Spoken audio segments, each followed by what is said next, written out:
بسم اللہ الرحمن الرحیم۔ السلام علیکم۔ یہ پارٹ 20 ہے۔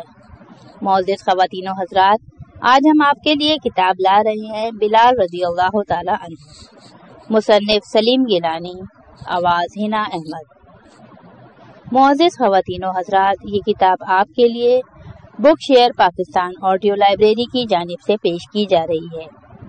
دیگر معلومات اور کتابوں کے لیے موبائل نمبر 0300-291-9600 یا واٹس ایپ نمبر 0333-249-5373 پر رابطہ کریں۔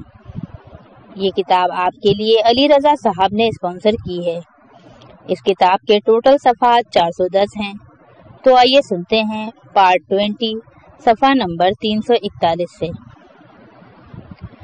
دراصل اصحاب صفہ کی کفالت سارے مسلمانوں کے ذمے تھی، مگر رسالت مآب صلی اللہ علیہ وآلہ وسلم انہیں اپنے اہل خاندان جیسا ہی سمجھتے تھے اور ہر ممکن طور پر ان کی دیکھ بھال فرماتے تھے۔ ان کو اپنے گھر سے کھانا، کپڑا وغیرہ بھجواتے رہتے تھے۔ مال غنیمت میں بھی ان کا باقاعدہ حصہ رکھتے تھے۔ حضور صلی اللہ علیہ وآلہ وسلم نے میرے علاوہ فاطمہ رضی اللہ تعالی عنہا کو بھی ان کی خبر گیری پر مامور کیا ہوا تھا۔ ہم ہر روز حضور صلی اللہ علیہ وآلہ وسلم کو ان کے مسائل اور مشکلات سے آگاہ کرتے اور حد الوسع ان کی خدمت انجام دیتے رہتے۔ فاطمہ رضی اللہ تعالی عنہا کے عقد کے بعد اس ذمہ داری میں میرے ساتھ ام ایمن اور ام کلثوم پیش تھیں۔ ان کے علاوہ ام سلیم اور ان کے بیٹے انس، ابو طلحہ، ابن مسعود، ابو رافع اور عثمان بن مظعون کی بیوہ خولہ رضی اللہ تعالی عنہا بھی اس کام میں ہاتھ بٹاتے رہتے تھے۔ رسول کریم کو اہل صفہ کا اتنا خیال تھا کہ ایک مرتبہ جب فاطمہ رضی اللہ تعالی عنہا نے روز کی محنت مشقت سے تنگ آ کر ان سے ایک غلام کا سوال کیا تو انہوں نے فرمایا، یہ ممکن نہیں، میں آج کل اصحاب صفہ کے کھانے پینے کے سلسلے میں فکر مند ہوں، میں کچھ کر سکتا تو بہت پہلے ان کی مدد کرتا۔ تم رات کو سوتے وقت سبحان اللہ، الحمدللہ، اللہ اکبر کی تسبیح پڑھا کرو، پریشانی ختم ہو جائے گی۔ فاطمہ رضی اللہ تعالی عنہا جو اہل صفہ کی فاقہ کشی اور مفلوق الحالی سے خود بھی واقف تھیں، خاموش ہو رہی۔ حضور صلی اللہ علیہ وآلہ وسلم کے گھر کا پانی بھرنا بھی میرا کام تھا۔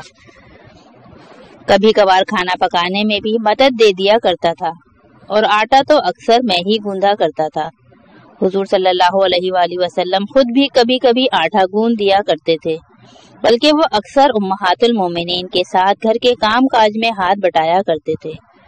مختصر یہ کہ اللہ کے رسول صلی اللہ علیہ وآلہ وسلم کے گھر کا کوئی چھوٹا بڑا کام ایسا نہیں تھا جس کے کرنے کی سعادت مستقلاً یا کسی نہ کسی وقت اس غلام کے حصے میں نہ آئی ہو۔ ان ذمہ داریوں سے عہدہ برآں ہونے میں مجھ سے بہت سی کوتاہیاں بھی ہوئی ہوں گی، اللہ تعالیٰ مجھے معاف کرے۔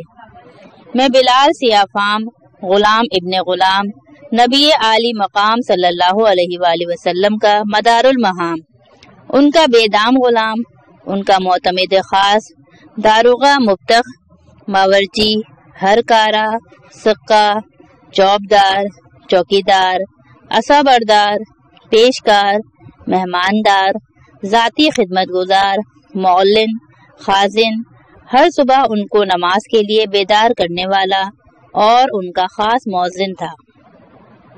مؤذن کی حیثیت سے میں ہر وقت خانہ خدا میں رہتا تھا اور خادم رسول صلی اللہ علیہ وآلہ وسلم کی حیثیت سے ہر وقت نبی رحمت صلی اللہ علیہ وآلہ وسلم کے قدموں میں۔ کیا وظیفہ تھا میرا، اللہ کا گھر اور محمد صلی اللہ علیہ وآلہ وسلم کی چوکھٹ۔ اشاعت رسول۔ میں نے دمشق میں کچھ لوگوں کو یہ بھی کہتے سنا ہے کہ اسلام تلوار کے زور سے پھیلا ہے۔ کیسی حماقت کی بات ہے!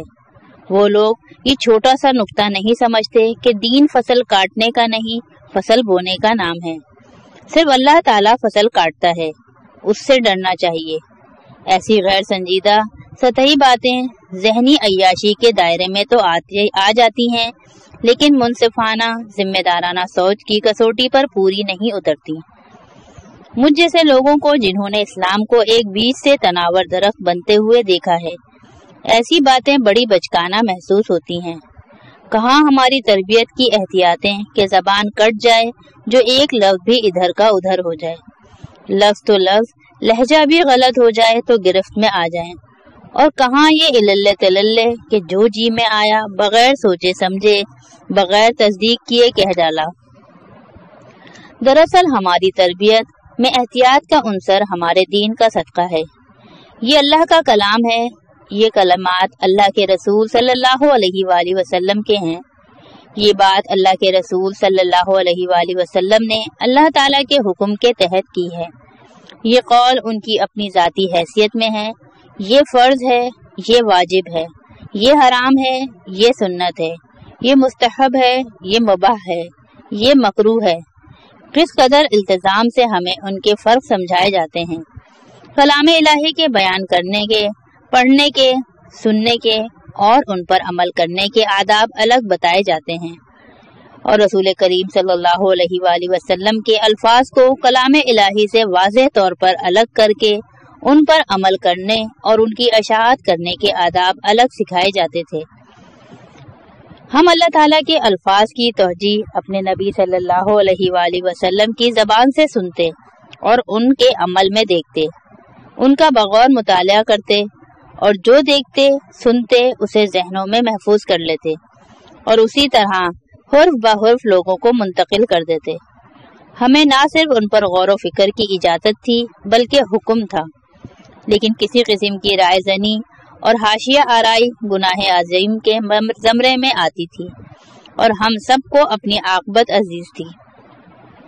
رسول کریم صلی اللہ علیہ وآلہ وسلم کے اپنے ارشادات کی وضاحت کبھی تو اس سیاق و سباق ہی سے ہو جاتی جن میں وہ الفاظ کہے جاتے، کبھی ہم سب بیٹھ کر اس پر فکر کرتے، اور جب تک اپنے اخذ کیے ہوئے نتیجے کی تصدیق خود حضور صلی اللہ علیہ وآلہ وسلم سے نہ کر لیتے انہیں کسی کے آگے دہرانے کی جرت نہ کرتے۔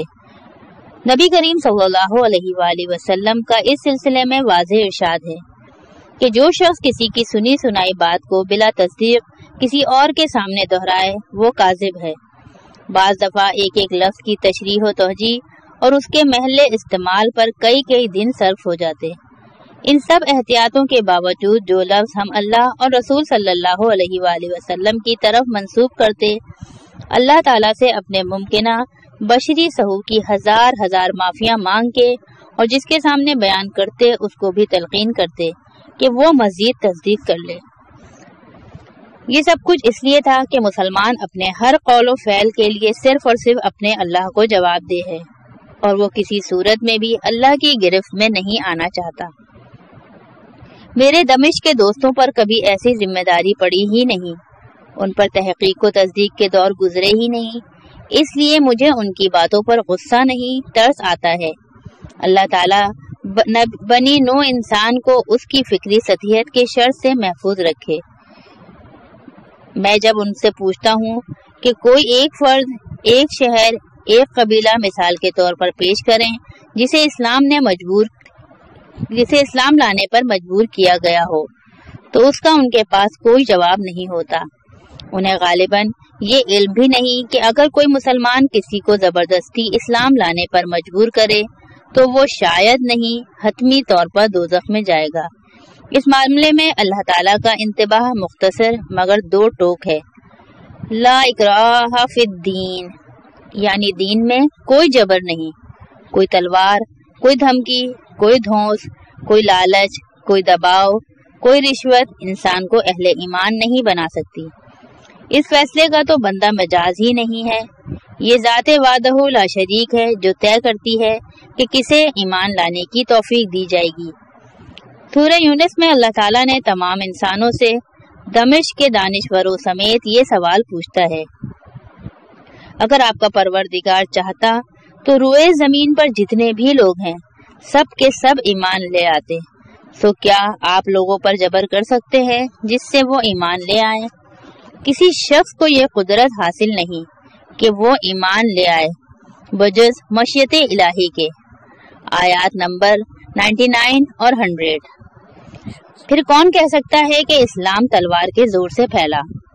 لیکن آپ کسی بات کو کسی بھی حد تک ناممکن ثابت کر دیں، پھر بھی آپ کو ایسے لوگ ہمیشہ مل جائیں گے جو اسے یقینی کہتے رہیں گے۔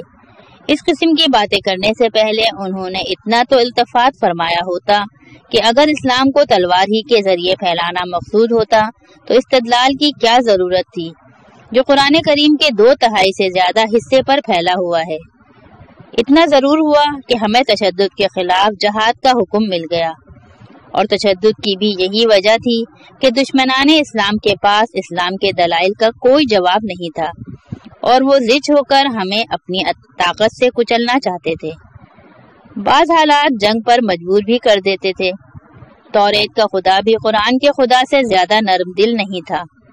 حضرت عیسیٰ علیہ السلام کو بھی ایک مرتبہ گرجا گھر میں زر مبادلہ کا لین دین کرنے والے بیپاریوں کے ساتھ سختی برتنا پڑی تھی، لیکن جنگ کی صورت میں بھی انسان کو اللہ تعالیٰ کے مقرر کردہ اصولوں اور ضابطوں کا پابند رہنا چاہیے۔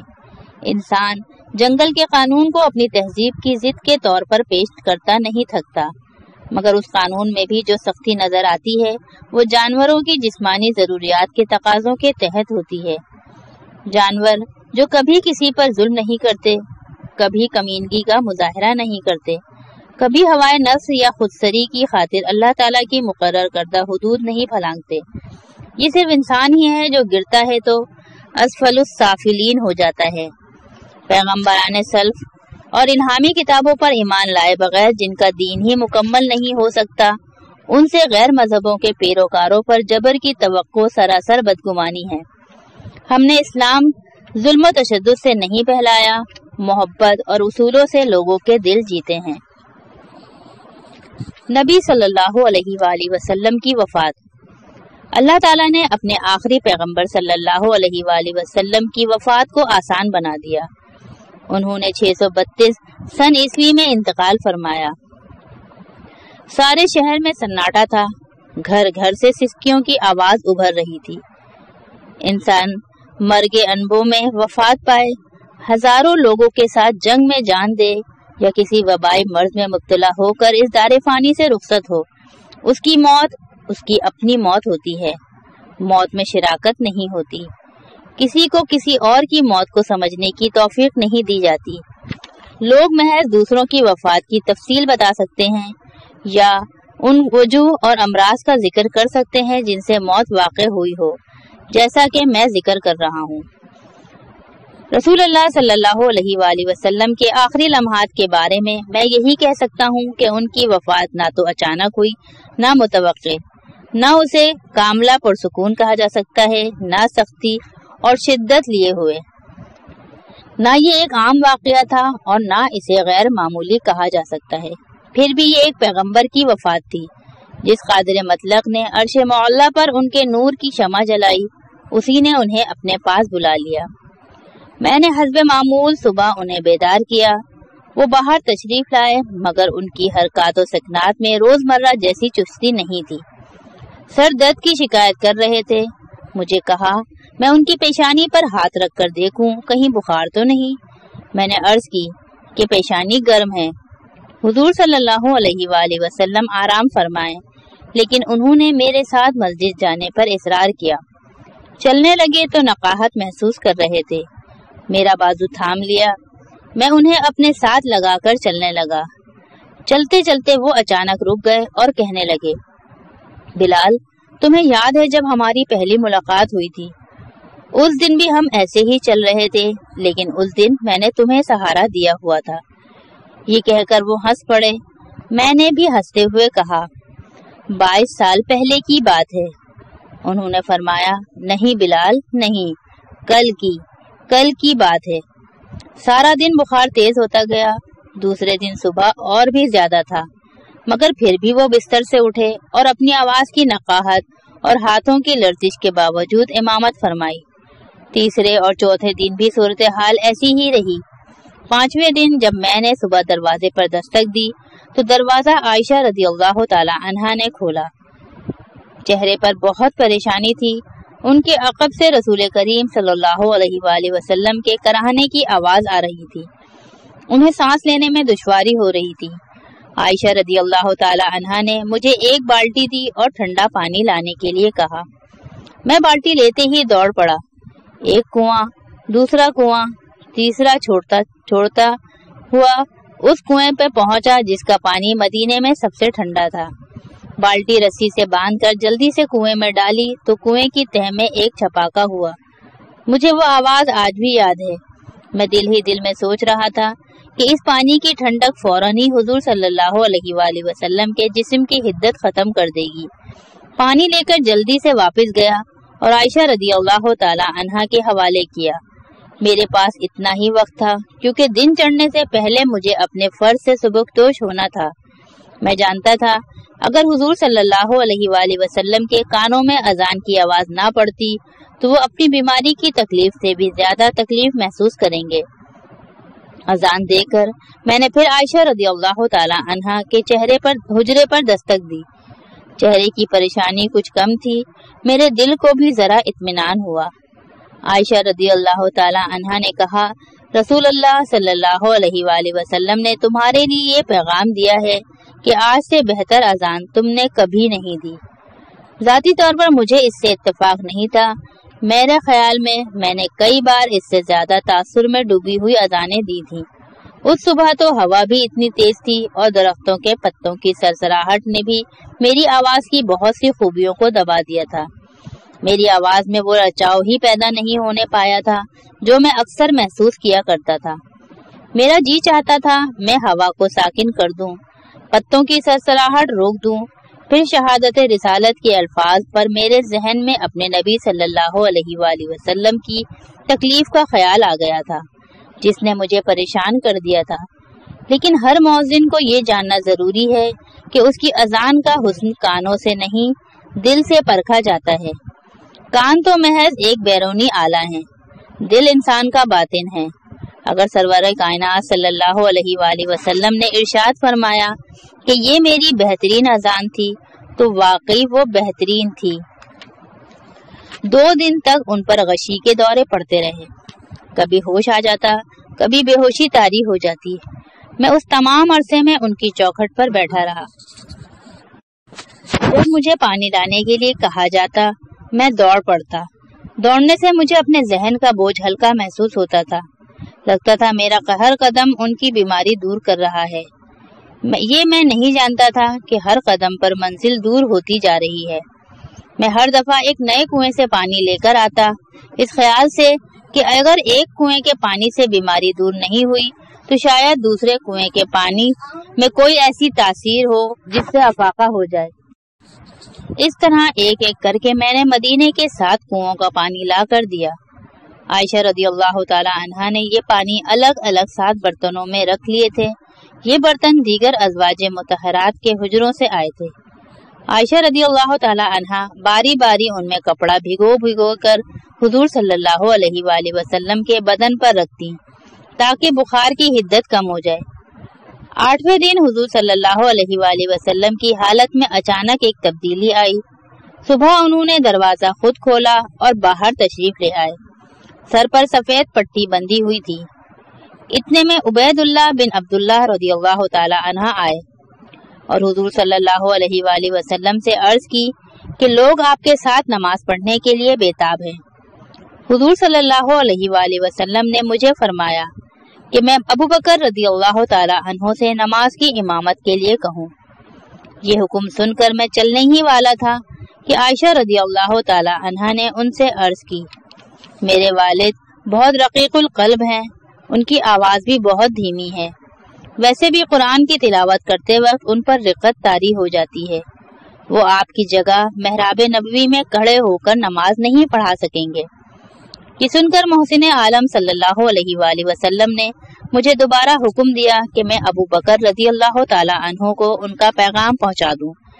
اس پر ایک مرتبہ پھر سب نے عرض کی، آپ ان کی طبیعت سے واقف ہیں، وہ تو آپ کی علالت ہی کی وجہ سے اپنے ہوش و حواس گنوا بیٹھے ہیں، وہ یہ ذمہ داری نہیں نبھا پائیں گے۔ اس مرتبہ انہوں نے مجھے زور دے کر کہا، تم ابو بکر سے کہو کہ وہ امامت کریں۔ یہ نبی صلی اللہ علیہ وآلہ وسلم کا فیصلہ تھا۔ ہم سب نماز کے لیے روانہ ہوئے۔ ابو بکر رضی اللہ تعالی عنہ حسب حکم امامت کے لیے کھڑے ہو گئے اور نماز شروع ہو گئی۔ اتنے میں حضور صلی اللہ علیہ وآلہ وسلم علی رضی اللہ تعالی عنہ اور فضل بن عباس رضی اللہ تعالی عنہ کے شانوں پر ہاتھ رکھے مسجد میں تشریف لائے اور ابو بکر رضی اللہ تعالی عنہ کے ساتھ کھڑے ہو گئے۔ ابو بکر رضی اللہ تعالی عنہ نے انہیں دیکھ کر فوراً ان کے لیے جگہ چھوڑنا چاہی، مگر حضور صلی اللہ علیہ وآلہ وسلم نے انہیں اشارے سے حکم دیا کہ وہ نماز پڑھاتے رہیں اور خود ان کی امامت میں نماز ادا فرمائی۔ اسی طرح ایک مرتبہ حضور صلی اللہ علیہ وآلہ وسلم نے تبوک کے سفر میں عبد الرحمن بن عوف کی امامت میں بھی نماز ادا فرمائی تھی۔ ہوا یہ تھا کہ حضور صلی اللہ علیہ وآلہ وسلم کو وضو میں دیر ہو گئی تھی اور نماز کا وقت نکلا جا رہا تھا، چنانچہ لوگوں نے نماز قضا ہونے کے خوف سے ابن عوف رضی اللہ تعالی عنہ کو امامت کے لیے کہا۔ ابھی انہوں نے ایک ہی رکعت پڑھائی تھی کہ حضور صلی اللہ علیہ وآلہ وسلم تشریف لے آئے۔ ابن عوف رضی اللہ تعالی عنہ نے انہیں اپنی جگہ دینی چاہی، مگر اس دن بھی حضور صلی اللہ علیہ وآلہ وسلم نے انہیں اشارے سے روک دیا اور ان کی امامت میں نماز ادا کی۔ سب کے سلام پھیر لینے کے بعد انہوں نے اپنی ایک باقی رکعت ادا کی۔ نماز پڑھ کر انہوں نے فرمایا، آپ لوگوں نے اچھا کیا کہ ابن عوف کے پیچھے نماز پڑھ لی۔ ہر نبی کو اپنی موت سے پہلے کم از کم ایک نماز اپنے کسی متقی پیروکار کی امامت میں ادا کرنا ہوتی ہے۔ اس دن جب مسجد نبوی میں یہ واقعہ دہرایا گیا تو حضور صلی اللہ علیہ وآلہ وسلم کے 2 سال پہلے کے یہ الفاظ یاد کر کے میرا دل بیٹھ گیا۔ آج ان لفظوں کے معنی ہی کچھ اور ہو گئے تھے۔ نماز سے فارغ ہو کر انہوں نے احد کے شہداء کے لیے دعا فرمائی اور پھر آہستہ آہستہ چلتے ہوئے گھر تشریف لے گئے۔ لگتا تھا چلنے میں انہیں بہت تکلیف محسوس ہو رہی ہے۔ مجھ سے ان کی یہ حالت دیکھی نہ گئی تو میں دوسری سمت دیکھنے لگا۔ مجھ جیسے کم فہم کو بھی اندازہ ہو گیا تھا کہ اب وقت قریب ہے۔ سب چہروں پر یہی تاثر تھا، ہر ایک کا رنگ اڑا ہوا تھا۔ اس رات جب تاریکی گہری ہو گئی تو حضور صلی اللہ علیہ وآلہ وسلم نے جنت البقیع جانے کا ارادہ کیا۔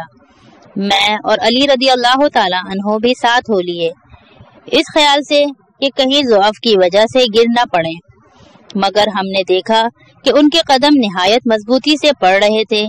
چلتے چلتے وہ قبروں تک پہنچ گئے اور بلند آواز میں فرمانے لگے، اے قبر کے رہنے والوں، تمہیں سلام، خوشی مناؤ کہ تم زندہ لوگوں سے بہتر ہو۔ وہ صبح جو تمہیں جگاتی ہے اس صبح سے بہتر ہے جو زندہ لوگوں کو جگاتی ہے۔ گہری تاریکی میں ان کا روئے مبارک مجھے نظر نہیں آ رہا تھا، مگر ان کے کلمات کا ایک ایک حرف میرے دل پر نقش ہو گیا تھا۔ بقیع سے واپس تشریف لائے تو انہوں نے عائشہ رضی اللہ تعالی عنہا سے کہا کہ گھر میں کتنی رقم ہے؟ عائشہ رضی اللہ تعالی عنہا کو اس سوال کا جواب دینے میں زیادہ وقت نہیں لگا، فوراً بولی 7 درہم۔ حضور صلی اللہ علیہ وآلہ وسلم نے فرمایا، انہیں بھی خیرات کر دو، میں اس رقم کے ساتھ اللہ کو کیا منہ دکھاؤں گا۔ اس کے بعد وہ صرف ایک بار اور مسجد میں تشریف لائے۔ میرے لیے یہ ان کا آخری دیدار تھا۔ صرف چند گھنٹوں کی زندگی باقی تھی، مگر چہرے سے پزمردگی کی کیفیت بالکل دور ہو چکی تھی۔ انس رضی اللہ تعالی عنہ جو میرے قریب کھڑے تھے، آپ کو دیکھ کر کہا کہ میں نے کبھی ان کا چہرہ اتنا حسین نہیں دیکھا۔ ان کا چہرہ دمک رہا تھا، بہت آہستہ آہستہ کلام فرما رہے تھے۔ اگر میری وجہ سے کسی کو کوئی دکھ پہنچا ہو تو وہ مجھے معاف کر دے۔ قرآن حکیم ہدایت کا سرچشمہ ہے، اسے سینے سے لگا کر رکھنا۔ جب انہیں سہارا دے کر اٹھایا گیا تو انہوں نے کھڑے ہو کر چاروں طرف نظر دوڑائی اور فرمایا، میں تم سے رخصت ہو رہا ہوں، لیکن یاد رکھنا تمہیں میرے پیچھے آنا ہے۔ اب جو میں بیان کرنے لگا ہوں وہ میں نے دیکھا نہیں، سنا ہے۔ نزا کے عالم میں حضور صلی اللہ علیہ وآلہ وسلم کا سر مبارک عائشہ رضی اللہ تعالی عنہا کی گود میں تھا۔ انہوں نے آپ کو اپنے بازوؤں میں سنبھال رکھا تھا۔ کسی نے مسواک پیش کی تو کچھ دیر مسواک کرتے رہے، پھر آہستہ آہستہ جسم ڈھیلا چھوڑ دیا۔ آخری لمحے میں عائشہ رضی اللہ تعالی عنہا نے انہیں یہ کہتے سنا، اے اللہ، حشر کے دن مجھے غریبوں کے ساتھ اٹھانا اور پھر کچھ اور الفاظ فرمائے جو سنائی نہیں دیے یا سمجھ میں نہیں آئے یا یاد نہیں رہے یا ہمارے لیے تھے ہی نہیں۔ اس وقت وہ اللہ تعالیٰ سے مخاطب تھے۔ پھر اچانک انہوں نے سر اٹھایا اور یہ الفاظ ادا کیے، الرفیق الاعلی۔ باہر بیٹھے ہم نے حضرت عائشہ رضی اللہ تعالی عنہا کے رونے کی آواز سنی تو ہمیں پتہ چل گیا کہ حضور صلی اللہ علیہ وآلہ وسلم انتقال فرما گئے ہیں۔ عمر رضی اللہ تعالی عنہ جلدی سے اندر گئے، مگر ان کی آنکھوں نے صرف یہ دیکھا کہ حضور صلی اللہ علیہ وآلہ وسلم استراحت فرما رہے ہیں۔ غم نے ان کی آنکھوں پر پردہ ڈال دیا تھا۔ ان کے ذہن نے یہ قبول ہی نہیں کیا کہ حضور صلی اللہ علیہ وآلہ وسلم اب ہم میں نہیں ہیں۔ وہ نہایت غیظ و غضب کے عالم میں باہر نکلے، ہوا میں مکے لہراتے ہوئے اور زور زور سے چلاتے ہوئے کہ اگر کسی نے کہا محمد صلی اللہ علیہ وآلہ وسلم فوت ہو گئے ہیں تو وہ اپنے انجام کے لیے تیار ہو جائے۔ ہم کئی لوگوں نے مل کر انہیں سمجھانے کی کوشش کی، مگر انہوں نے ہمیں دھکا دے کر پرے کر دیا، پھر خود ہی اپنے موقف کی توجہ کرنے لگے۔ ان کا استدلال یہ تھا، موسیٰ علیہ السلام کا قصہ یاد ہے، جب وہ کوہ سینا پر اللہ کے پاس گئے تھے تو یہودیوں نے مشہور کر دیا تھا کہ وہ وفات پا گئے ہیں، لیکن کیا ہوا؟ 40 دن کے بعد وہ زندہ سلامت واپس تشریف لے آئے۔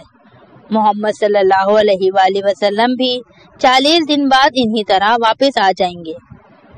بیچارے نیک دل عمر رضی اللہ تعالی عنہ، وہ صحن مسجد کے وسط میں کھڑے تھے، ان کے سر کے بال بکھرے ہوئے تھے، وہ کبھی ادھر مڑ کے کچھ کہتے کبھی ادھر۔ ان کا غم حقیقت کی تلخی سے نبض آزما تھا، جیسے کوئی دیوانہ چاند پر پتھر پھینک رہا ہو۔ ابو بکر رضی اللہ تعالی عنہ بھی حضرت عائشہ رضی اللہ تعالی عنہا کے حجرے میں تشریف لے گئے۔ انہوں نے آپ کا روئے مبارک دیکھا، دیکھتے ہی انہیں حضور صلی اللہ علیہ وآلہ وسلم کی وفات کا یقین ہو گیا۔ انہوں نے حضور صلی اللہ علیہ وآلہ وسلم کی پیشانی پر بوسہ دیا اور چادر سے چہرہ ڈھانپ دیا۔ وہاں سے ابو بکر رضی اللہ تعالی عنہ مسجد میں تشریف لائے۔ آتے ہی اس حلیم متبع انسان نے ایک ہاتھ بلند کر کے سب سے خاموشی کی درخواست کی۔ آج ان کے لہجے میں، ان کی آواز میں، ان کے الفاظ میں ساری دنیا کا اختیار جھلک رہا تھا۔ اگر ہم میں سے کوئی ایسا ہے جو محمد صلی اللہ علیہ وآلہ وسلم کو معبود سمجھتا ہے تو وہ جان لے کہ محمد صلی اللہ علیہ وآلہ وسلم کا انتقال ہو چکا ہے۔ یہ کہہ کر انہوں نے اس دردناک حقیقت کے دلوں میں اترنے کے لیے جتنا وقفہ ضروری تھا اور پھر اعلان کیا، لیکن جو اللہ کو اپنا معبود سمجھتا ہے اسے معلوم ہونا چاہیے کہ اللہ تعالیٰ زندہ ہے اور ہمیشہ زندہ رہے گا۔ اس کے بعد آل عمران کی یہ آیت پڑھی جو جنگ احد کے بعد نازل ہوئی تھی، وَمَا مُحَمَّدٌ إِلَّا رَسُولٌ قَدْ خَلَتْ مِنْ قَبْلِهِ الرُّسُلُ أَفَإِن مَّاتَ أَوْ قُتِلَ انقَلَبْتُمْ عَلَىٰ أَعْقَابِكُمْ وَمَن يَنقَلِبْ عَلَىٰ عَقِبَيْهِ فَلَن يَضُرَّ اللَّهَ شَيْئًا وَسَيَجْزِي اللَّهُ الشَّاكِرِينَ۔ اور محمد تو صرف اللہ کے پیغمبر ہیں، ان سے پہلے بھی کئی پیغمبر ہو گزرے ہیں، بھلا اگر یہ مر جائیں یا مارے جائیں تو کیا تم الٹے پاؤں پھر جاؤ گے؟ اور جو الٹے پاؤں پھر جائے گا تو اللہ کا کچھ نقصان نہیں کر سکے گا، اور اللہ شکر کرنے والوں کو ثواب دے گا۔ یوں لگتا تھا جیسے لوگوں نے اس آیت کا مفہوم پہلی مرتبہ سمجھا تھا۔ عمر فاروق رضی اللہ تعالی عنہ نے اپنا چہرہ دونوں ہاتھوں میں چھپا لیا اور زور زور سے رونے لگے۔ گریہ وزاری کے عالم میں کھڑے نہ رہ سکے تو بیٹھ گئے، اسی طرح چہرہ چھپائے زارو قطار روتے رہے۔ ان کا سارا جسم لرزے کے عالم میں تھا۔ پھر مدینہ اس طرح گریہ کنا ہوا کہ معلوم ہوتا تھا ساری کائنات رو رہی ہے۔ میں نے آمد رسول صلی اللہ علیہ وآلہ وسلم پر مدینے کی خوشی کی انتہا دیکھی تھی، آج مدینے کے غم کی انتہا دیکھ رہا تھا۔ تدفین کے بعد قبر پر چھڑکاؤ کرنے کی سعادت بھی میرے حصے میں آئی۔ میں آہستہ آہستہ قبر پر چھڑکاؤ کرتا جاتا تھا اور سوچتا جاتا تھا کہ آج کیسا آفتاب غروب ہو گیا، کیا سعادت ہے اس زمین کی، مٹی کے ان ذروں کی جنہوں نے اس آفتاب کو اپنی آغوش میں لیا ہے۔ مٹی بیٹھ گئی تو میں نے ہاتھوں سے تھپک تھپک کر اسے ہموار کیا۔ رخصت ہوتے ہوئے مڑ کر دیکھا تو ساری قبر پر میرے آبنوسی ہاتھوں کے نشان بنے ہوئے تھے۔ کتاب بلال رضی اللہ تعالی عنہ کا پارٹ 20 صفحہ نمبر 358 پر اختتام پذیر ہوتا ہے۔ بقیہ پارٹ 21 صفحہ نمبر 359 سے سماعت فرمائیے۔